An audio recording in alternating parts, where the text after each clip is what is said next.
down. So we are going to ask any kids in the audience, come on up, get close to the wall, and under the direction of Dr. Biran Obach at the appropriate time. Not yet. Not yet. Not yet. Hold on to your impulse control. Got to hear a long, boring speech first. We are going to bring this wall down. I'm pleased to be introducing Biran Obach, professor of sociology, long-standing activist, author of the book Organic Struggle. And Brian is also the brains behind not only this wall idea, but if you happen to see Humpty Trumpty walking around in the air before, Brian is the artist who created Humpty Trumpty. And just to give you some insights into Brian, I wasn't surprised when I found out that that was the second Humpty Trumpty he made within a month. Please join me in welcoming Biran Obach. Thank you, Glenn. I don't know if building Humpty Trumpty gives one the prime speaking spot, but I'll take it. So yes, and we will be tearing down this wall at the end of this, kids, so don't get too excited. Although some of it's already coming down, I see, which I take as a sign that God's on our side. Organizers wanted to keep this rally positive, so I thought I'd start off with a little positive chant, shouting out the things that we believe in, the things that we know are good and right. We're going to do this pep rally style. Let's see if you know how to do it. Give me some peace. Give me democracy. Give me justice. Give me equality. Give me freedom. What does that spell? I've never been to a prep rally. I didn't know what that was. But ideally, and I didn't hear one person say it actually, they said that spells America. And these are the ideals on which our country was founded. And I say ideals because they have not always been the dominant practice. There's a difference between what is ideal and what is real. And that's something we should think about when we wave our flag, that for some the reality of our history is what comes to mind and not necessarily the laudable ideals that we all feel in association with it. In too many instances in our history, our leaders, those with power, those with privilege, have not acted on those ideals at all. In fact, just recently, our president even acknowledged this. When asked by a reporter about the corrupt and undemocratic actions of the Russian government, his response was, well, the U.S. has not always acted righteously itself. That's probably the first statement on which I agreed with him. But sadly, when he said it, when that was said by our president, it was not with atonement. He was actually defending Russia's violations of our ideals and indirectly justifying his own transgressions. And that's the kind of leader we have at the moment, one who is willing to brazenly disregard the values upon which this nation was founded. And in a sense, I'm glad that he says what he does. And in a sense, I'm glad he was elected.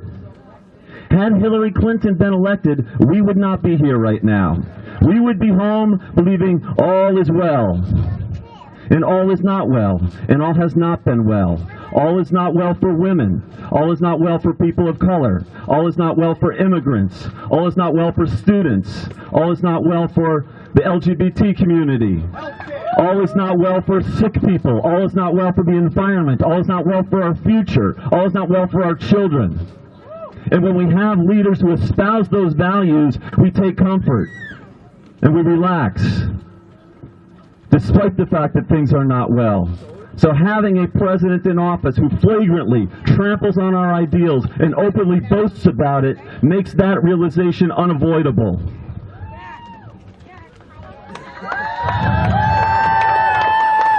Because that's when we have to act. We don't have the luxury of relaxing.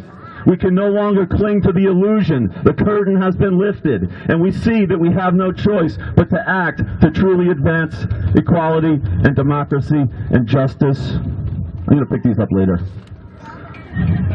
But despite all of our historical shortcomings at fulfilling our ideals, it says something that these values that we as a nation, that these are the values that we as a nation espouse. Because it suggests that we do know what is right. And while the U.S. may not have been the first to champion these values, we can be proud that we were among the first to enshrine these ideals in our Constitution. And we can be especially hopeful in that many in the world also recognize that this is what is right. Many of the ideals upon which this nation was founded are encoded in the Universal Declaration of Human Rights, at the United Nations, where the countries of the world come together to define what is best for humankind. And it's these ideals that are central among them. Sadly, again, these are not being adhered to in much of the world. But the fact that very few openly reject these values says something. Says something not only about us as Americans, it says something about us as people, as humanity, as a species. We know what's right. We collectively, as humans, have come to recognize what is good and what is just. And it's very rare that we have elected leaders who contradict these beliefs with their own words. It's rare, but it does happen. At times, social conditions and the flaws in our political institutions enable a bully to come to power. One who does not espouse the virtues of fairness, of democracy, of freedom of the press, of freedom of religion, of equality, of peace. On occasion, a bully will rise to power shouting, "Me first! Get out of my way! Me before anyone else! Me!" And this is tragic and disheartening. But we must maintain a broader vision. It was Martin Luther King who said, "The moral arc of the universe is long, but it bends towards justice." The flaws of our system and the dissolution of some of our fellow Americans may allow a bully to come to power. It may allow fascists to come to power. But we can take solace in the fact that in the long term, we do not build statues to fascists and bullies. And when they are built, they inevitably come down. We do not cherish the words, "me first," in our great writings, nor do we enshrine them in our founding documents.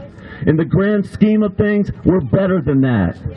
We are capable of recognizing what is right, and we do not erect statues to bullies with the message, "me first." The statues that endure are the ones erected in the name of equality and freedom. We don't say, "Me first, go away." We say, "Give us your tired, your poor, your huddled masses yearning to breathe free. You are welcome here."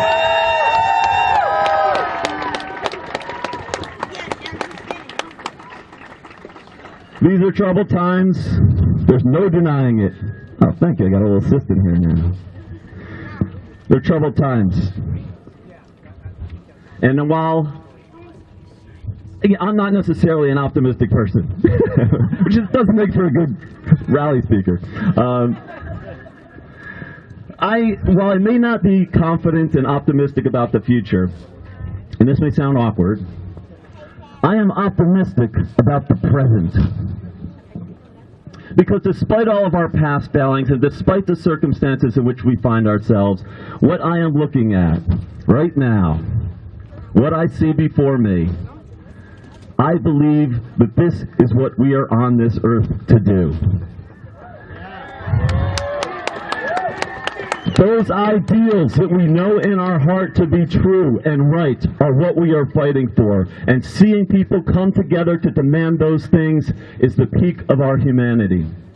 This, right here, right now, it's as good as we get.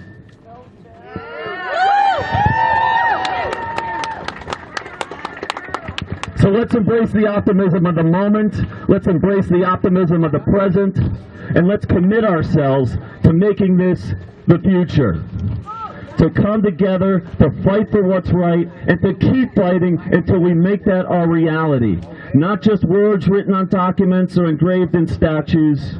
We must fight until we have created a country that truly reflects those ideals. And not just during this presidency, but the next one, and the next one, and the one after that. And not just at the national level, here in New York State, and here in our communities, and here in our neighborhoods. Let's make this a part of our lives. Let's not just espouse these ideals, let's live them. So that peace, justice, equality, democracy, freedom, so that they truly spell America. Are you ready to try that again? Give me some peace. Peace. Give me some justice. Justice. Give me equality. Equality. Give me democracy. Democracy. Give me freedom. Freedom. What does that spell? What does that spell? What does that spell? I hope they heard that down in Mar-a-Lago, Lago, wherever the hell he lives. Building for the moment, kids. You feel that moment building? I know you do. All right, I want to thank you all for coming. I want to thank Move Forward New York, an awesome organization. I want to thank you for truly making this country great. And then our final symbolic act of resistance against oppression and discrimination. In the name of making a better world, in the name of our common humanity, we are going to bring down this wall. Now hold on to it, kids. Hold on, kids. Hit on! Hit it! Thank you, sir. Thank you very much.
The people, we stand united.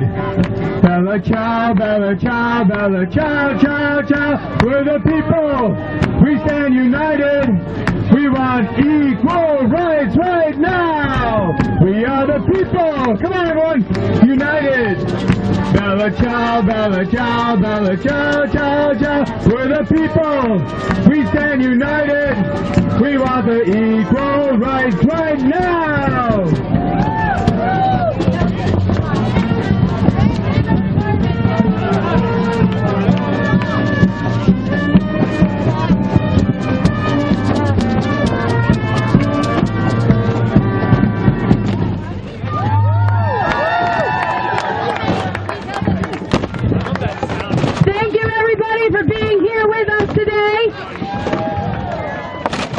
Really an amazing opportunity to see so many people coming out to stand up for what is right.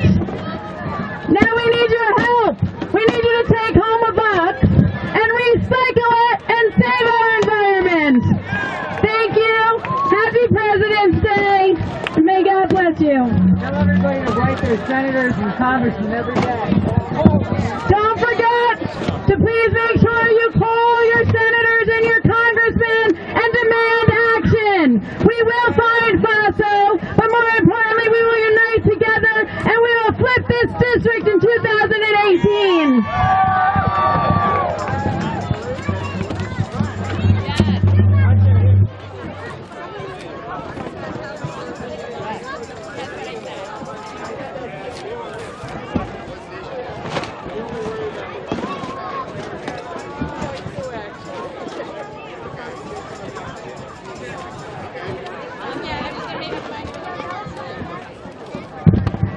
Many hands make light work. Please take home a box. Recycle it.